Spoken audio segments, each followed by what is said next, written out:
सो यार hello everyone, Rahul Bhattacharya this side. Welcome back to my channel. मुझे पता है 2 हफ्तों से वीडियोस नहीं डल पा रही हैं क्योंकि मैं कुछ अपने एग्ज़ाम के लिए बिजी था। कुछ बहुत मेरे खुद की भी प्रिपरेशन थी जो मुझे वीडियोस को साइड रख के करना पड़ा था क्योंकि वीडियोस एज अ हॉबी बनाता हूँ मैं। तो अब से रेगुलर वीडियोस डालने की कोशिश करूँगा। अभी भी वो पूरा प्रोसीजर ख़त्म नहीं हुआ बट अब से मैं रेगुलर वीडियोस डालने की पूरी पूरी कोशिश करूँगा यार। ठीक है। तो लास्ट हमने वीडियो में जो किया था वो वेलोसिटी इन मैकेनिज्म्स पार्ट 1 का जस्ट हमने डिस्क्रिप्शन चालू किया था। ठीक है।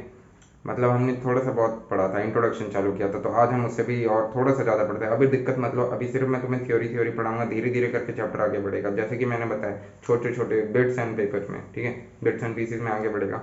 बट न्यूमेरिकल हमें दबा के करने पड़ेंगे यार क्योंकि थ्योरी ऑफ मशीन में मिलेगी। और अगला तो मैं सोम पकड़ूंगा। ठीक है, ये सेकंड चैप्टर हमारा वेलोसिटी इन मैकेनिज्म हो जाएगा। फिर उसके बाद मैं स्ट्रेंथ ऑफ मटेरियल पकड़ूंगा क्योंकि वो इंपॉर्टेंट चैप्टर है। ठीक है, सबसे ज़्यादा अगर इंपॉर्टेंट चैप्टर बोला जाए तो हमारा इंजीनियरिंग मैथमेटिक्स आता है गेट में।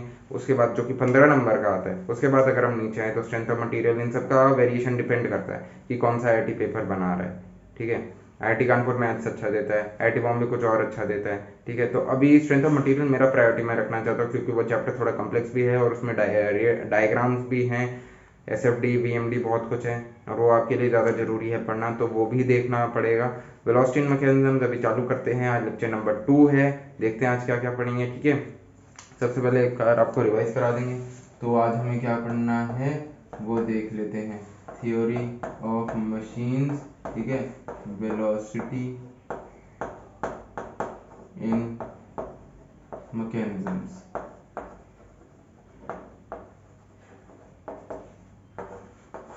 ठीक है, तो आज हमें ये चालू करना है। वेलोसिटी इन मैकेनिज्म्स आपको दिख रहा है अच्छे से? हाँ, दिख तो रहा है। एक सेकंड।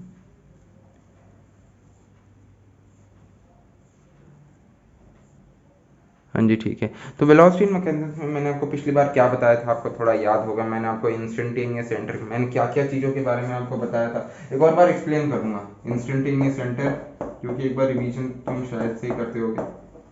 इंस्टेंटेनियस सेंटर, सेंट्रॉयड, एक्सॉइड। ठीक है, ये कुछ बहुत चीज़ें हैं जो मैंने तुम्हें बताया था। और वेलोसिटी इन मैकेनिज्म्स का मतलब क्या समझते हो यार? देखो, पिछली वीडियो में बताया था, नहीं समझे हो तो अब समझ लो। ये एक पॉइंट है, ठीक है, इसका सेंटर है। ग्राउंड के रिस्पेक्ट में अगर तुम इसकी वेलोसिटी देखोगे वो तो यही रहेगी। याद है 11th 12th में हम क्या क्वेश्चन करते थे? इसकी वेलोसिटी क्या है? v से ये जा रहा है और ये ऐसे घूम रहा है। इस घूमने का मतलब क्या है? इस घुमाव का मतलब है ये जो पहिए का ऊपरा वाला पार्ट है ना, ये घूम के यहाँ पे आएगा, फिर दोबारा ऊपर जाएगा, फिर ऐसे करेगा। तो इसकी वेलोसिटी ये जो होती है इसे कहते हैं हम एंगुलर वेलोसिटी। क्या कहा जाता है इसे? Angular velocity. क्यों एंगुलर वेलोसिटी कहते हैं? इसे तो नॉर्मल लीनियर वेलोसिटी कहा जाता है, इसे एंगुलर क्यों? अरे बाबा ये देखो, ये यहाँ पर है, ये पार्ट अभी क्या सेंटर से देखा जाए यहाँ पर है। तो अगर ये यहाँ पे भी आएगा तो ये घूम के ही तो आएगा ना। इसके पास ऐसे तो है नहीं, लूडो की गोटी तो है नहीं, वो कैसे करके आ जाएगा? ठीक है, तो ये यहाँ से करके ऐसे घूम के आएगा तो ये जो थीटा मारेगा वो एंगल ही तो होगा। और इसे किसी ने रख दिया नाम एंगुलर वेलोसिटी, जिसे कि हम किससे मेजर करते हैं? ओमेगा। ठीक है, इसका एसआई यूनिट होता है हमारा रेडियन। वो भी हम आगे अभी पढ़ेंगे। और वेलोसिटी का तो आपको पता ही है, मीटर पर सेकंड होता है। इंस्टेंटेनियस, इनकी जो स्पीड है ना, इन सब की निकालने के लिए 2 तरीके होते हैं। एक तो इंस्टेंटेनियस सेंटर मेथड होता है और एक होता है हमारा कौन सा मेथड होता है? एक तो हमारा इंस्टेंटेनियस सेंटर मेथड होता है और एक होता है हमारा रिलेटिव वेलोसिटी मेथड। 2 चीजें, 2 मेथड होते हैं, वो हमें अच्छे से सीखने पड़ेंगे। ठीक है, कौन से होते हैं? अभी उसके बारे में मैं आगे आपको दोबारा से बताऊंगा, फिलहाल के लिए तो इतना ध्यान। अच्छा, इंस्टेंटेनियस सेंटर के अंदर 2 चीजें आती हैं, सेंट्रॉइड और एक्सॉइड। इसका मतलब क्या होता है मैं जल्दी से एक बार आपको समझा देता हूँ। ठीक है, मान लो कोई पार्ट ऐसे करके रोटेट कर रहा है, या तुम्हारी बुक में तो हमारे पास जो थ्योरी ऑफ मशीन्स की बुक है, इनका नाम मैं भूल चुका हूँ क्योंकि अभी मेरे पास फिलहाल के लिए बुक है नहीं। कौन सी बुक थी वो? जो भी बुक थी, आर के मिश्रा ऐसे करके जो बुक थी हमारे पास, उसमें इन्होंने रेलवेज का एग्जांपल दिया, यानी कि वो पहिए, मेट्रो के पहिए,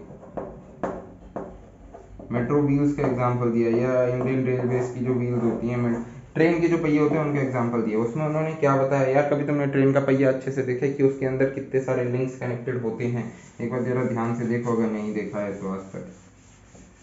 जाओगे इस बार ट्रेन में ना, देखना एक बार ऐसे करके पहिया घुमा रहता है, एक बार पीछे से उसका लिंक पहले तो सेंटर से ऐसे कनेक्टेड रहता है, एक ये रहा इसका ऐसे कनेक्टेड रहता है, यहाँ पे एक जॉक बना रहता है, पूरा कनेक्शन पूरा फिटेड करके, और क्या बना रहता है ये फिर आगे वाले से कनेक्टेड रहता है, ठीक है। तो ये जो है ये तो लिंक हो गया। अच्छा, लिंक पेयर एंड जॉइंट याद है ना जो पढ़ाए थे पिछले वीडियो में। हाँ, तो ये ऐसे है, और इसके साथ एक और करके यहाँ पे एक और ऐसे कुछ कनेक्टेड रहता है, बहुत सारे लिंक्स कनेक्टेड रहते हैं यार इनके, ठीक है। तो ये जो पार्ट है, अच्छा ये तो समझाओ, ये जो पार्ट है ये तो लीनियर वेलोसिटी मारेगा ये भी, जो आउटर मोस्ट पार्ट है वो हमारा एंगुलर वेलोसिटी मारेगा, जो ऐसे करके ओमेगा बनाएगा, ठीक है। तो ये ऐसे बना देता हूँ। मान लो इंस्टेंटेनियस सेंटर क्या होता है यार, instantaneous centre in the sense अगर ये रेलवे ट्रैक पे रोटेट कर रहा है, मान लो रोटेट करते करते इसका सेंटर जो है हर एक पॉइंट पे चेंज हो रहा है। वीडियो चल रही है हमारी, एक सेकेंड, हाँ ठीक है। तो हर इसका जो सेंटर है ना, वैसे तो ग्राउंड के रिस्पेक्ट में देखा जाए तो सेंटर तो यार एक ही पॉइंट पे है, कैसे कह रहा हूँ मैं। मान लो कोई ऐसा मैंने तुम्हें सिस्टम बना दिया, या फिर मैंने तुम्हें बुक से कोई ऐसा एग्जांपल दे दिया, कोई ऐसी बॉडी जो ऐसे ऐसे अपना मोशन ट्रांसलेट कर रही है, मोशन कर रही है, ट्रांसलेशन कर रही है, रोटेशन कर रही है, कुछ मर्जी कर रही है, जिसकी वजह से उसका सेंटर बार बार चेंज हो रहा है, इंस्टेंटेनियस सेंटर कहा जाता है उसे, ठीक है। इंस्टेंटेनियस सेंटर कब कहा जाता है, जब एक बॉडी अपने मोशन के कारण अपने सेंटर को बार बार चेंज करती रहती है, ठीक है। कभी उसका सेंटर इस साइड में पड़ रहा है, कभी उसका सेंटर इस साइड में पड़ रहा है, इस साइड में पड़ रहा है। तो अगर मैं एक पॉइंट रेफरेंस पॉइंट ले लूं और सभी ये जो सेंटर पॉइंट है इनका मैं एक्सिस बना लूं, इमेजिनरी एक्सिस बना लूं, ठीक है। तो इनका जो लोकस होगा, अच्छा अब लोकस क्या होता है, लोकस होता है यार एक मैथमेटिकल इक्वेशन में, तुमने स्ट्रेट लाइंस में पढ़ा होगा, नहीं पढ़ा होगा पता नहीं मुझे, क्लास 11th में स्ट्रेट लाइंस में अगर तुमने पढ़ा हो, लोकस शब्द का मतलब वहाँ पे होता है सेंटर पॉइंट, माने कि ऐसे दो लाइंस ऐसे करके जा रही हैं, तीसरी लाइन ऐसे, तो इन तीनों पॉइंट का लोकस कुछ इनके बीच में आएगा, मतलब इन सबकी इक्वेशंस का सम करके कुछ ऐसे कुछ उसका मेन इक्वेशन निकालना, समझ गए ना। वेक्टर टाइप में, एक सेकंड, वेक्टर टाइप में हमारा क्या होता है, थोड़ा सा हिल गया, कि ये ऐसे जा रहा है, ये ऐसे जा रहा है, तो ये ऐसे बीच करके निकलेगा, तो वेक्टर था। लोकस में क्या होता है हमारा, लोकस होता है कि दो तीन लाइन दे रखी होती है, उनका एक मॉडरेट इक्वेशन निकालना होता है, उन्हीं तीनों लाइंस की इक्वेशन से मैच करता हुआ ऐसे कुछ, ठीक है, उसे लोकस कहा जाता है।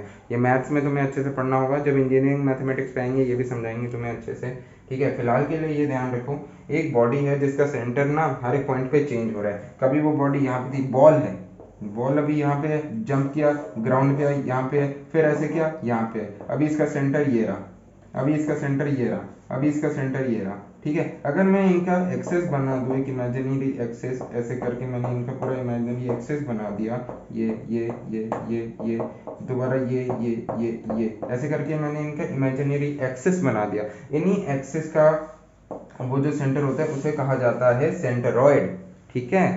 इन्हीं सेंटर पॉइंट का जो लोकस होता है, इन पॉइंटों का जो लोकस होगा वो हमारा आसपास कहीं यहाँ लाई करेगा, ये तो तुम्हें पॉइंट की इक्वेशन, सॉरी पॉइंट की क्या इक्वेशन होती है, ये जो तीनों पॉइंट होगा उसका तुम्हें कुछ ना कुछ लेके तब तुम्हें समझ आएगा कि ये जो तीनों पॉइंट है उसका लोकस लेके क्या होता है, ठीक है। इन तीनों का तुम्हें कुछ ना कुछ एक्सिस का इक्वेशन दे रखा होगा, तब तुम्हें इन्हें सॉल्व करके पता चलेगा, उसे कहा जाता है सेंट्रोइड। मान लो ये कहीं यहाँ लाई कर रहा है, एक ऐसा पॉइंट निकालना होता है लोकस में कि वो तीनों पॉइंट को स्टेबल रखे। अगर मान लो एक तराजू है, यहाँ पे मैंने सेब रख दिया, यहाँ पे सेब रख दिया, यहाँ पे सेब रख, सबका वेट सेम है, तो मैं चौथा सेब कहाँ रखूंगा, यहाँ रखूंगा कि यहाँ रखूंगा, ऑब्वियसली यही रखूंगा ना, क्यों, उसे ही लोकस कहा जाता है वैसे, ठीक है। इसे क्या कहा जाता है, लोकस। पर इसमें ये रखूंगा क्यों, ताकि ये बाकी तीनों को बैलेंस कर सके। तो लोकस एक ऐसा पॉइंट होता है जो बाकी तीनों पॉइंटों के समर्थ में निकलता है, ताकि वो तीन इक्वेशन को बैलेंस कर सके, समझे।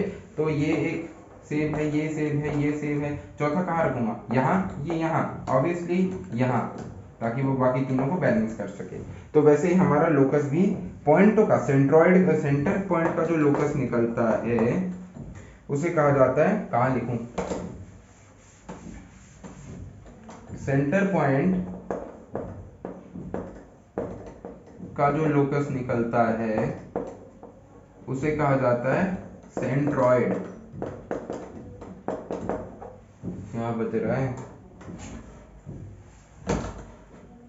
आपको समझ आ रहा है, ठीक है। और एक्सेस का जो हमारा मेन निकलता है एक्सेस, उसे कहा जाता है एक्सॉइड। अब तुम पूछोगे यार ये एक्सॉइड क्या चीज है, सेंटर का निकाला ना अभी हमने, तो अभी एक्सिस भी तो है, ये एक एक्सिस है, ये एक एक्सिस है, ये एक एक्सिस है, एक और ऐसी एक्सिस बताओ जिनका लोकस आएगा।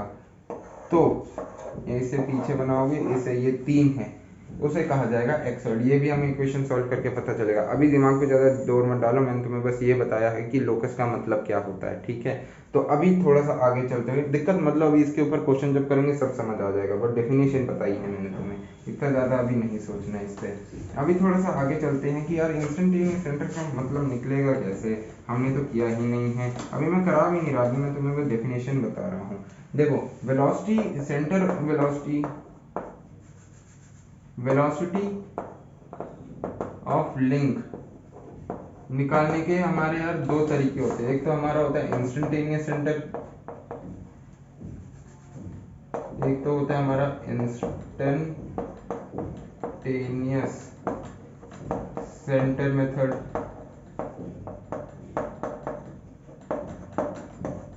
डस्टर का, और एक होता है हमारा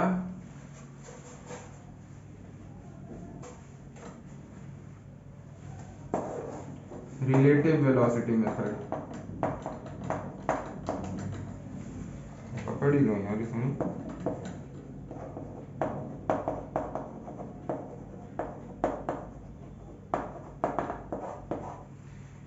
इंस्टेंटेनियस सेंटर मेथड होता है और एक रिलेटिव वेलोसिटी मेथड होता है। कंपैरेटिवली ये मेथड हमारा थोड़ा सा इजी होता है, ठीक है। क्यों इजी रहता है? क्योंकि इसमें बस छोटा सा फॉर्मूला डालना होता है यार।